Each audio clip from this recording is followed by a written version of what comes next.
Hello, I'm Michelle Tapper with the latest from Science. There's been a huge reduction in greenhouse gas emissions since the COVID-19 pandemic was declared in March this year. As multiple countries began lockdowns and border closures, energy demands around the world were reduced. Planes stopped flying, people stayed home, and there were less cars on the road. So what was the impact on our carbon dioxide emissions? Well, here to explain the details is Academy Fellow and one of Australia's leading climate scientists, Professor David Karoly. He is also the leader of the Earth Systems and Climate Change Hub at the CSIRO. Hi David, thanks for joining us. Hi Michelle. How significant have the reductions in greenhouse gas emissions been since the lockdowns began? The reductions have been very significant. There have been major reductions in carbon dioxide emissions associated with burning fossil fuels from a number of different sectors because of the massive reductions in economic activity and transport usage around the world. Research has just been released with data from 69 countries that represent 85% of the world's population.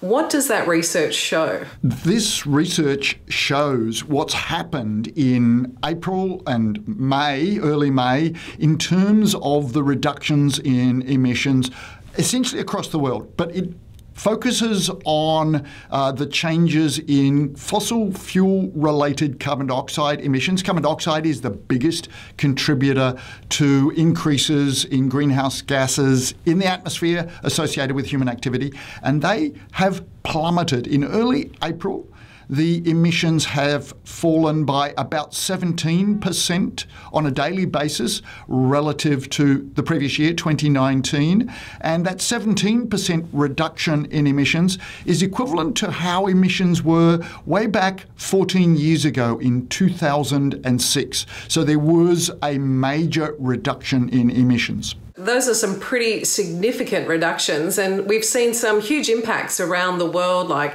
less pollution in big cities, even clean water in places like the Venice canals. What other improvements have we seen globally? Look, what we've seen associated with the reductions in using fossil fuels for producing electricity, coal-fired power stations have essentially produced less air pollution.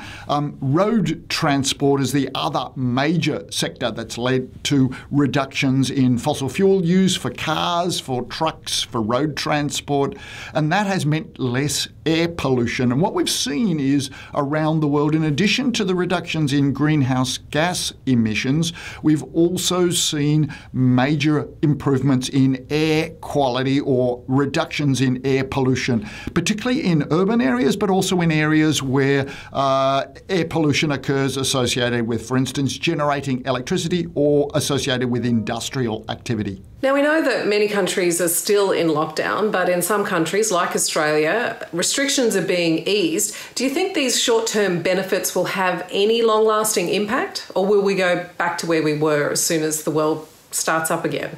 Look, that's a really good question, and it's unclear exactly how different countries will progress. But this study has looked at that in terms of what the current reductions in emissions might mean for the rest of 2020.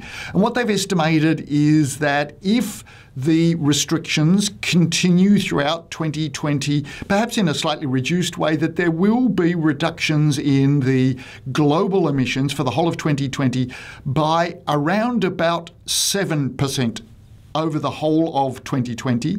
Whereas if, for instance, the industrial activity and economic activity is returning to a more normal level, we're likely to find that over 2020 as a whole, there would be about 4% reduction in carbon dioxide emissions in the whole of 2020 relative to 2019. So uncertain estimates, but definitely a reduction in the whole of year carbon dioxide emissions associated with human activity. So that is a sliver of good news in what is a bleak time for pretty much everyone around the world at the moment. But do you think that people can use this opportunity to transition to a zero emissions economy?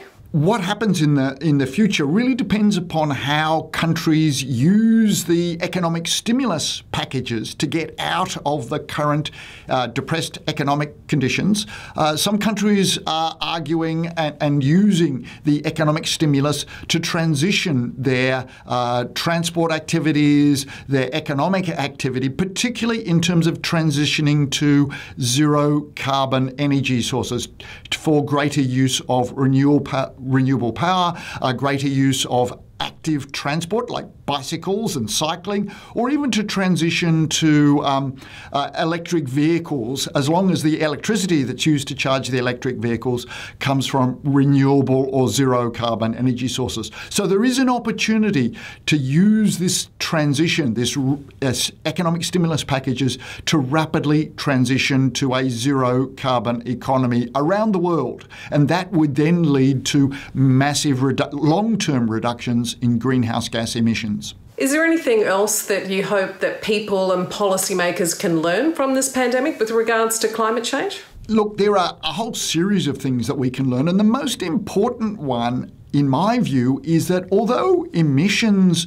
fall at present, actually the carbon dioxide concentration will continue to increase in 2020 because emissions are not falling to zero. What we know in terms of meeting the commitments of the Paris Agreement, which is seeking to limit global warming to under 2 degrees above pre-industrial levels, what we need to do is to reduce our emissions by 3 to 7% every year from now until 2030 and beyond, if we're to have a good hope of limiting global warming to 2 degrees. And we also know that even in 2020, with this essentially 4 to 7% emission reductions, actually carbon dioxide concentrations will continue to increase.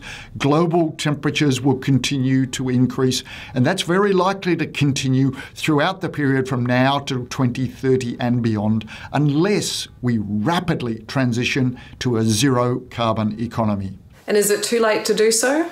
It is not too late to do so. We still have the opportunities of transitioning as quickly as possible to a zero carbon economy. We may be too late to limit global warming to 2 degrees, but everything that we do to limit greenhouse gas emissions will reduce the level of global warming that will impact all people and all ecosystems and the environments all around the world. We know that until we reach zero net emissions, global warming will continue, and that is going to happen until we go to net zero emissions. Well, it's good to know that there is still hope and that we do have the tools and resources to tackle climate change, but I think it's pretty obvious it's going to take a global and combined effort to do so.